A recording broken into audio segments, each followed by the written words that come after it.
जय बोलो देवादिदेव 1008 श्री भगवान महावीर स्वामी की जय जय जय अहिंसा परमो धर्म की जय जय जय परम पूज आचार्य गुरुवर श्री विद्यासागर जी महाराज की जय जय जय परम पूज्य 108 मिनट से प्रमाण सागर जी महाराज की जय जय जय परम पूज्य रह सागर जी महाराज की जय जय जय नमो गुरुदेव। आराध्यंत जिनेन्द्रा गुरु से च विनतिर धार्मिक ही प्रीतिरुच्चे पात्रेषु दानमापत निहत जनकृते तच्च कारुण्य बुद्ध्या तत्त्वाभ्यासः स्वकीय व्रतरति रमलम दर्शनम यत्र पूज्यम तद्गार्हस्थम बुधानां मितरदिहि पुनर्दुःखदो मोहपात्रम।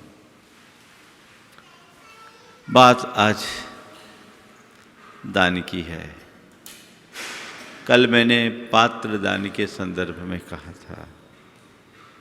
दूसरा दान है दीन दुखी जीवों के प्रति करुणा बुद्धि से दिया गया दान। मैं अनेक बार ये बात दोहरा चुका हूँ कि कुछ कर्म हम पुण्य और पाप को ध्यान में रखकर करते हैं, तो कुछ कर्म हमें मानवीय भावनाओं से भर करके करना चाहिए। जब हमारे सामने मानवीयता का सवाल हो तो वहाँ पुण्य पाप से ऊपर उठ करके सोचना चाहिए। कई बार हमारे सामने ये सवाल आता है, इसमें पुण्य है या नहीं, इसमें पाप तो नहीं। हमें देखना ये है कि मसला क्या है। जहां मानवीय भावनाओं का सवाल हो वहां कोई हो, हमें उसका सहयोग करना चाहिए। हमारे यहाँ का एक बड़ा प्रसिद्ध सूक्त है, क्लिष्टेषु जीवेषु कृपा परत्वम। दीन दुखी जीवों पर मेरे उर से करुणा स्रोत बहे। जो दीन दुखी है उसके प्रति मेरे हृदय की करुणा बहनी चाहिए, प्रकट होनी चाहिए। ये देखना नहीं है कि वो कौन है, कहाँ है, किस स्थिति में, किस अवस्था में। अभी वो हमारी सहायता का पात्र है। इस घड़ी उसे हमें सहयोग देना है, इस क्षण उसे हमें संरक्षण देना है। ये मनोभाव किसके अंदर होगा? जिसकी संवेदना व्यापक होगी, जिनके प्रति हमारे हृदय में संवेदना होती है, हम उनके प्रति बड़े गंभीर होते हैं।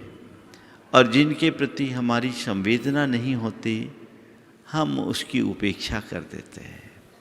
आज 4 बातें आप सबसे करूँगा। संपन्नता, विपन्नता, कृपणता और उदारता। 4 अवस्थाएं हैं मनुष्यों की। संपन्न, विपन्न, कृपण और उदार। संपन्न वह किसे मानेंगे संपन्न? आज के युग में संपन्न व्यक्ति की पहचान क्या है? जिसके पास खूब पैसा हो, ठाट बाट हो, सुख के साधन हो, बड़ा प्रभाव और रुतबा हो। लोक दृष्टि में ऐसे व्यक्ति को संपन्न कहा जाता है ना, माना जाता है वो संपन्न। अपने अंदर झांक कर देखो, मैं संपन्न कहलाने के योग्य हूं कि नहीं। अभी मैं संपन्नता की वही व्याख्या कर रहा हूं जिसे लोग अक्सर समझते हैं। उस दृष्टि से देखा जाए तो आप संपन्न हो या नहीं, आपको देखना है। महाराज ऐसी भी क्या बात, हमारे पास पर्याप्त है, किसी चीज़ की कमी नहीं है, किसी बात का अभाव नहीं है। हम जो चाहें सब करते हैं, पल में हमें सब कुछ हासिल हो जाता है। हम संपन्न हैं, और संपन्न ही नहीं, सुसंपन्न है ना। निश्चित जो संपन्न है वे भाग्यशाली हैं। संपन्नता सौभाग्य का द्योतक है। दूसरी तरफ वे लोग हमें दिखते हैं जो बड़े विपन्न दिखते हैं, जिनके पास घोर तंगी है, बदहाली है, अभाव और अल्पता है, जिन्हें अपने जीवन की गाड़ी चलाने के लिए भी बहुत मशक्क़त करनी पड़ती है। 2 जून की रोटी भी जोड़ना उनके लिए कठिन हो जाता है। ऐसे लोग भी इस दुनिया में बहुत हैं, है ना। तो हम सड़क चलते देखेंगे तो ऐसे विपन्न लोगों की भरमार दिखेगी।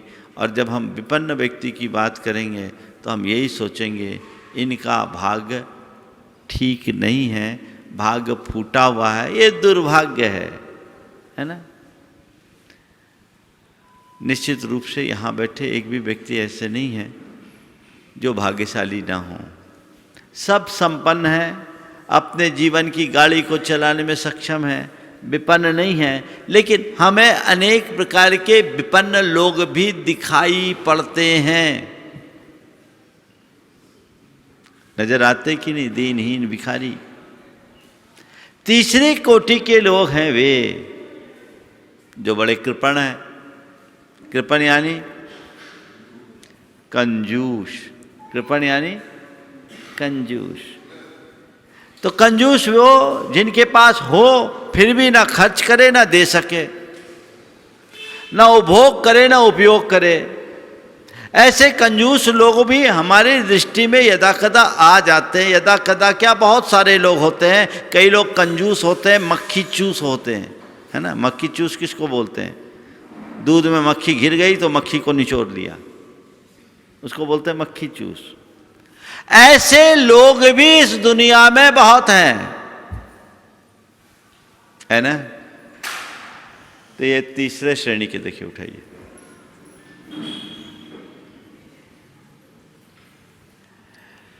तो संपन्न, विपन्न और कृपण,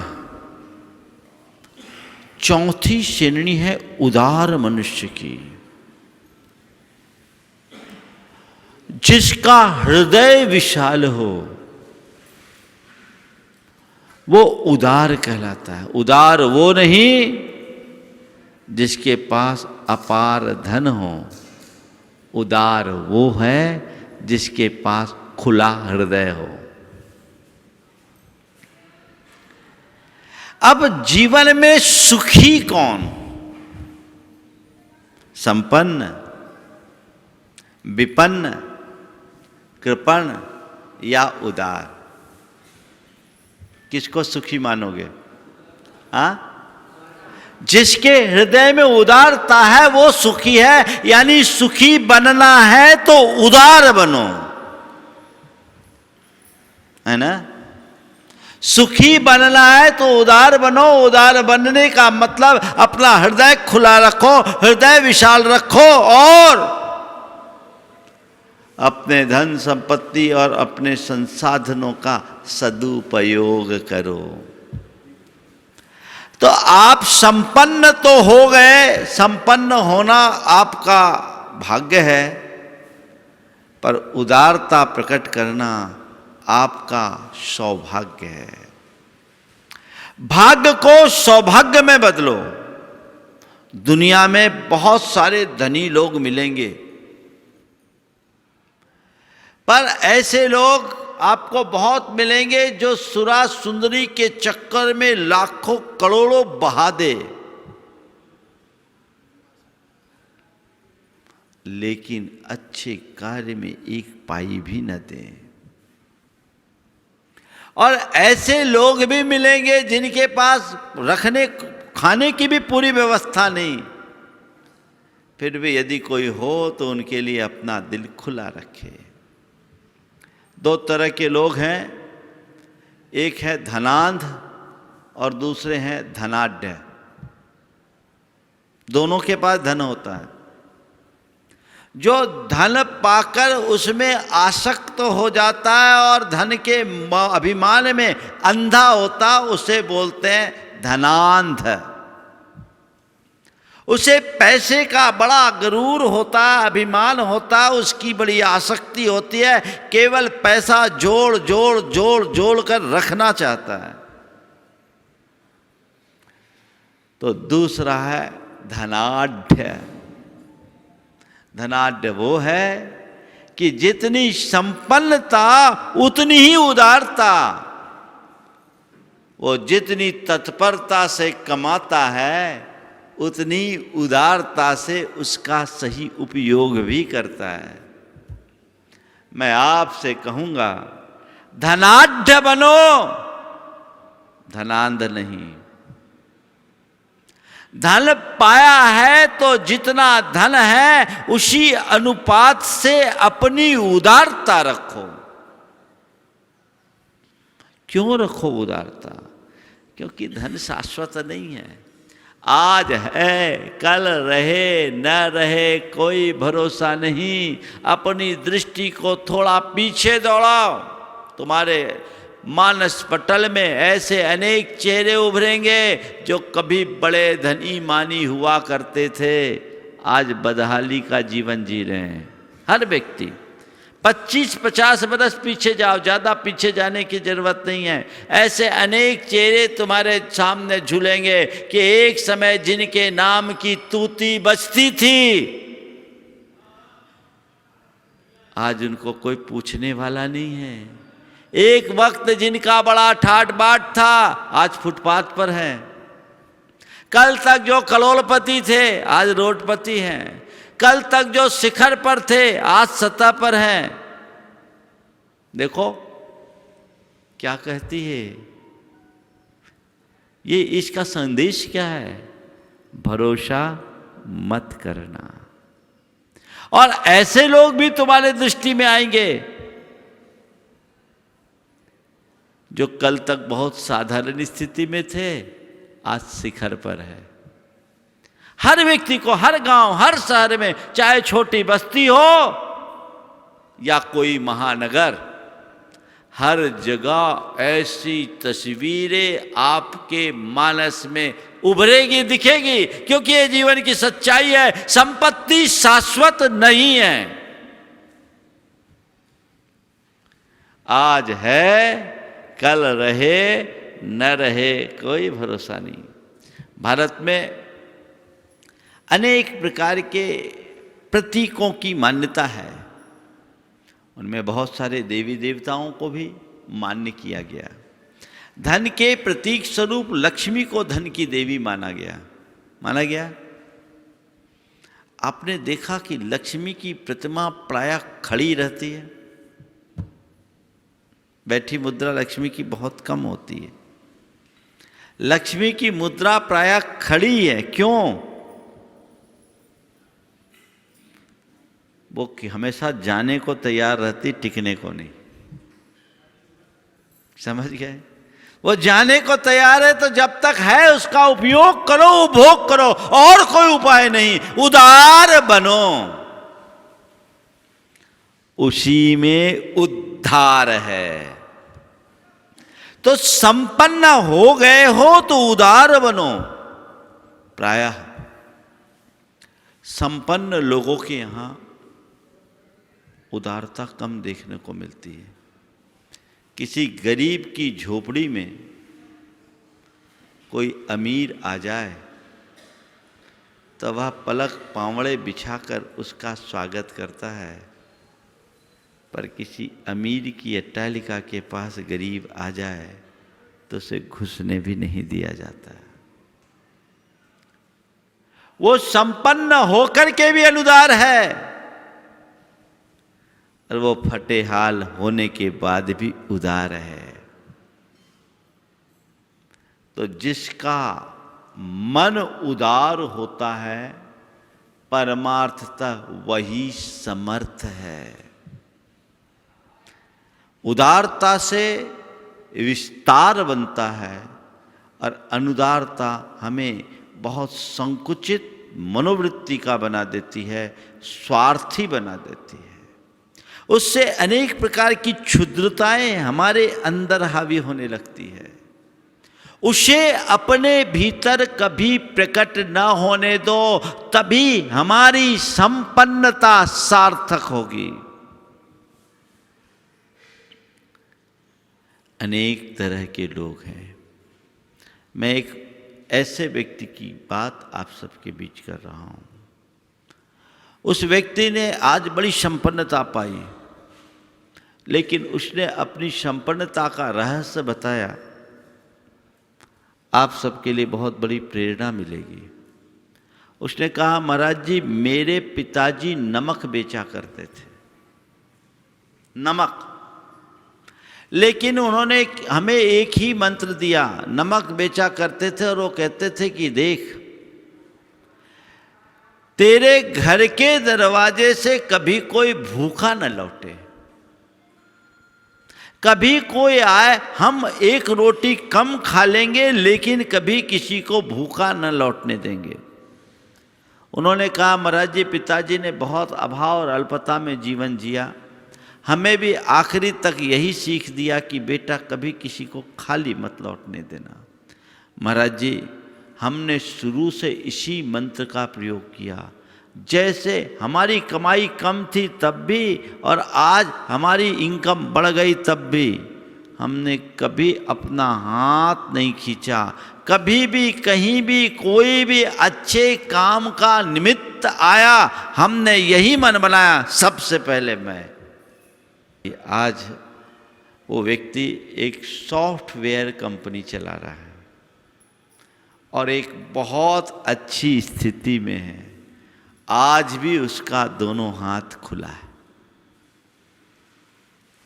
एक साधारण व्यक्ति एक बड़ी सॉफ्टवेयर कंपनी का मालिक बन सकता है। पिताजी ने अभावों में पढ़ाया, पढ़ करके वो बैंक से कर्जा लेकर के अपनी इंजीनियरिंग की पढ़ाई की और धीरे धीरे धीरे धीरे कुछ दिन जॉब किया, कुछ लोगों के साथ मिल करके उसने कंपनी बनाई। आज कंपनी चल पड़ी, पीछे मुड़ के नहीं दिख रहा है। उदारता बहुत बड़ी शक्ति है, ताकत है। मैं ऐसे अनेक लोगों को जानता हूं जो बड़े उदार हैं, लेकिन जैसे जैसे उदारता, जितनी उदारता उतनी उनकी श्री वृद्धि भी बढ़ती है। कंजूसी से जीवन कभी आगे नहीं बढ़ता और उदार व्यक्ति जीवन में कभी नहीं पिछड़ता। ये बात गांठ में बांध कर रखिए। मैं कितना भी संपन्न हो जाऊं, यदि मेरे हृदय में उदारता नहीं है तो मेरा धन धन नहीं, मेरे चेतना का बोझ है, वो परिग्रह है। इस भव और भवांतर में भी वह दुखदाई बनेगा।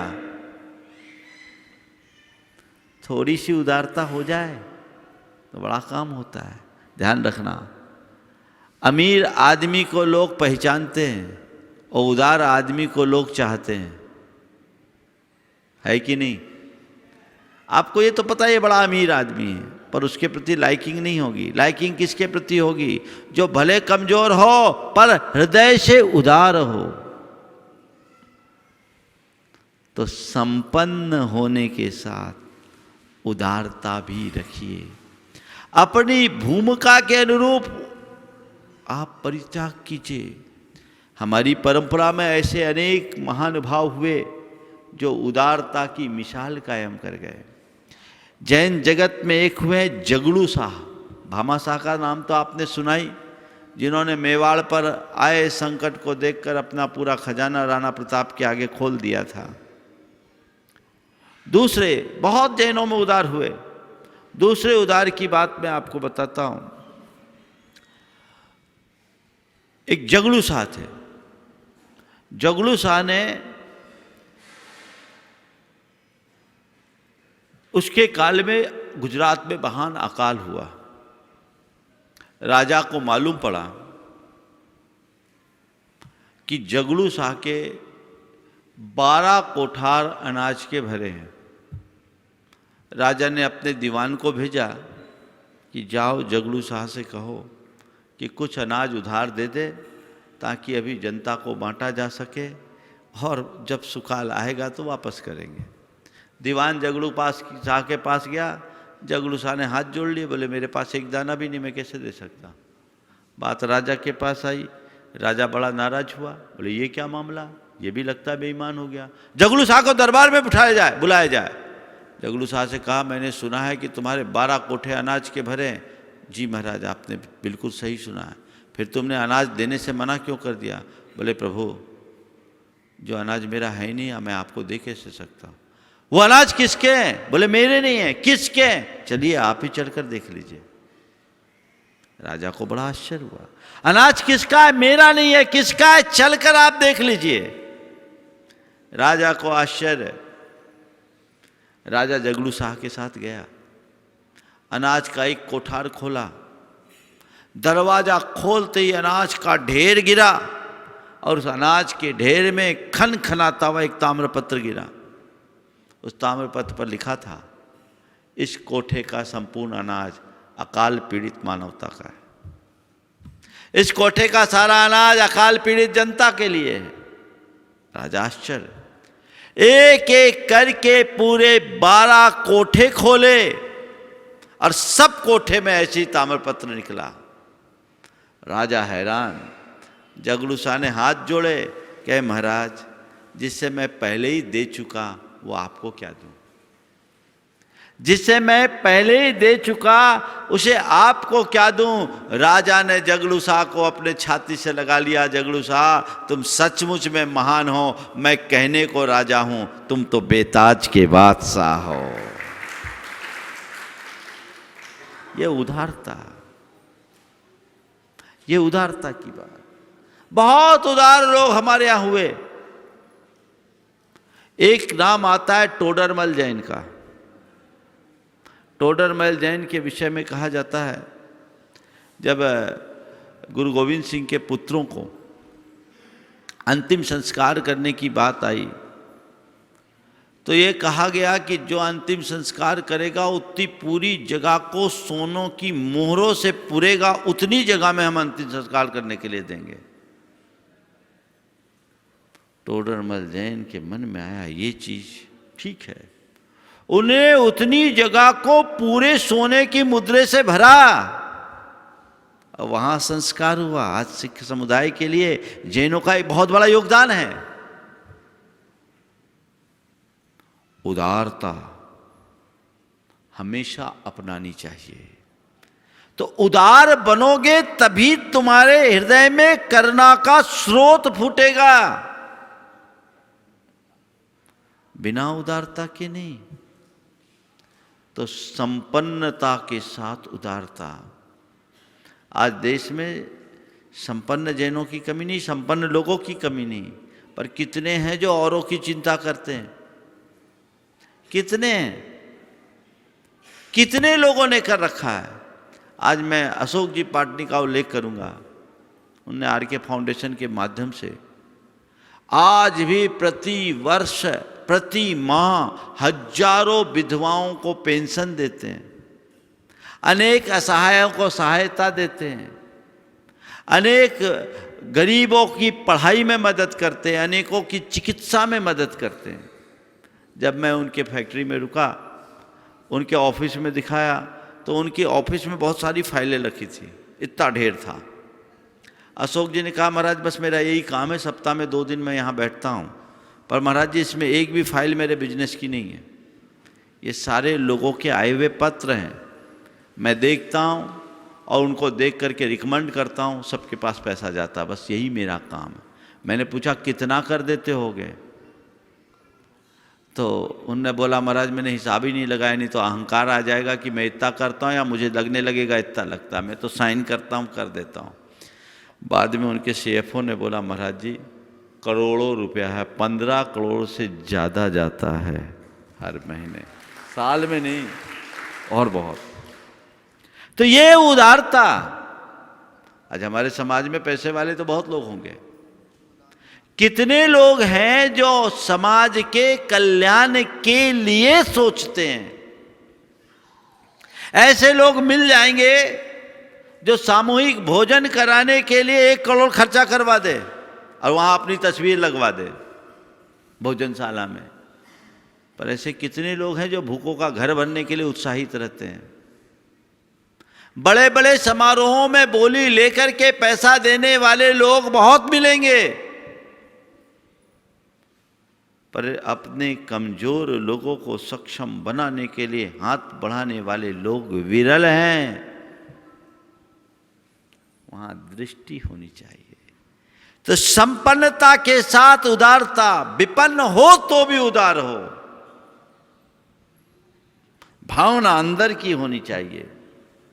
हमारे यहाँ तो रंती देव जैसे लोग हुए, 4 दिन से भूखे, उसके बाद भोजन करने के लिए कहीं से आटा मिला, 4 रोटियां बुलाई और 4 रोटियां बनाने के बाद इसी बीच भोजन करने को थे, कोई आ गया, हमें दे दें, अपने हिस्से की रोटी दे दी। अतिथि है, अतिथि देवो भव। उससे भी अतिथि तृप्त नहीं हो पाया तो अपनी धर्मपत्नी की हिस्से की रोटी दे दी। उससे भी उसका मन तृप्त नहीं हुआ, अपने बेटे की हिस्से की रोटी दे दी। और जब वो उससे भी तृप्त नहीं हुआ तो अपनी बहू के हिस्से की रोटी भी उसे समर्पित कर दी और खुद पानी पी करके संतुष्ट हो गया। तब कहते हैं देवता प्रकट हुए और बोला, धन्य हो तुम, धन्य है तुम्हारी उदारता, धन्य है तुम्हारी दानशीलता। मांगो तुम क्या मांगते हो? क्या मांगा? न तो हम काम ये राज्यम न स्वर्गम न पुनर्भवम काम ये दुख तप्ता नाम प्राणी नाम अर्ति नाशनम। महाराज, मैं न तो मैं राज्य चाहता हूं, न मुझे स्वर्ग चाहिए और न ही पुनर्भव में मोक्ष भी नहीं चाहता। क्या चाहता हूं? काम ये दुख तप्ता नाम प्राणी नाम अर्ति नाशनम। मैं दुख से संतप्त प्राणियों की पीड़ा को, दुखों को नष्ट करना चाहता हूं। मैं चाहता हूं मेरी आखिरी सांस तक मैं औरों के काम आ सकूं। ये उदारता की मिसाल है। ऐसी उदारता अपने भीतर जगाइए। विपन्न हो तो भी मन ऊंचा रखना। ध्यान रखना, जिसका मन ऊंचा है उसका भाग्य सदैव ऊंचा होता है। उन्नतम मानसम यस्य भाग्यम तस्य समुन्नतम। जिसका मानस ऊंचा होता है उसका भाग्य हमेशा ऊंचा होगा। छोटी सोच मत रखो। भले तुम्हारे भाग्य ने तुम्हें गरीबी दी हो, पर अपने मन को हमेशा भर के रखो, अमीर बना के रखो, उदार बना के रखो। वे लोग बड़े दुर्भाग्यशाली हैं जो अनुदारतापूर्ण जीवन जीते हैं। आज खूब है, बर्बाद कर रहे हैं, कल सड़क पर आएंगे। और एक बात ध्यान रखना, जो धन संपन्नता आज आपको मिली है, ये संयोगों के अनुकूलता के परिणाम स्वरूप मिली है। और संयोगों की अनुकूलता पुण्य ने दिया। इस धन संपत्ति के भोग में यदि तुम पाप करोगे तो बर्बादी ही होगे। महासंचित पुण्य लेकर आए हो, अर्जित करके जाओ। संचित तो खाली होगा, जो अर्जित है वही तुम्हारा होगा। उसके लिए उदार हृदय होना चाहिए, करुणाशील बुद्धि होनी चाहिए। जब मौका आ जाए पीछे नहीं हटना चाहिए। जो मुझे करना है सो करना है। कंजूसी किस बात की? अपने लिए खर्च करने में भले हम कंजूस हो जाएं, लेकिन औरों के लिए नहीं। और एक बात बोलूं, पैसा कमा करके जो भोग नहीं करता उसका हाल क्या होता है? एक दिन तो सब यहीं छूटना है। बहुत से ऐसे लोग हैं जो अपनी संपत्ति का ना भोग कर पाए ना उपयोग कर पाए। एक बड़ा कंजूस आदमी था, पैसा तो बहुत था, लेकिन इतना कंजूस था कि खुद भी नहीं खाता था, अक्सर उपवास रखता था। और पारना चाहे जिसके यहाँ करता था कि आज मेरा चतुर्दशी का उपवास है, आज अष्टमी का उपवास है, आज पंचमी का या एकादशी का उपवास है, पारना करा के आपको पुण्य का अवसर दे दे। वो दूसरों के यहाँ पारना करके उनको पुण्य कमाने का मौका देता था। एक दिन उसके यहाँ चोरी हुई, चोर को बड़ा माल मिला। ऐसे के घर चोरी जिसके यहाँ कमाई खूब हो और खर्चा बिल्कुल ना हो तो सोच लो क्या होगा। चोर भी बड़ा आनंदित हुआ, इतना पैसा मिल गया कि अब ज़िंदगी भर शायद चोरी करने की ज़रूरत न पड़े। अब क्या हुआ, वो उसने सोचा बड़े भाग्य से हुआ कुछ अच्छा काम कर लूँ। उसने पूरे गांव को भोज दिया। गांव को भोज दिया तो वो महाशय भी आ गए। वो महाशय जैसे ही खाना खाने के लिए बैठे, मुंह में कौर दिया, कौर क्लिक होकर बाहर आ गया। मुंह में कौर डाला, कौर बाहर, कौर डाले, कौर बाहर, कौर डाले, कौर बाहर। 3 बार ट्राई किया, कौर डाला और कौर बाहर आ गया। उठ के खड़ा हो गया, समझ में आ गया, पकड़ा गया, पकड़ा गया, पकड़ा गया। लोगों ने सोचा ये क्या पागलपन कर रहा है। बोले चोर पकड़ा गया। चोर पकड़ा गया, क्या मामला है?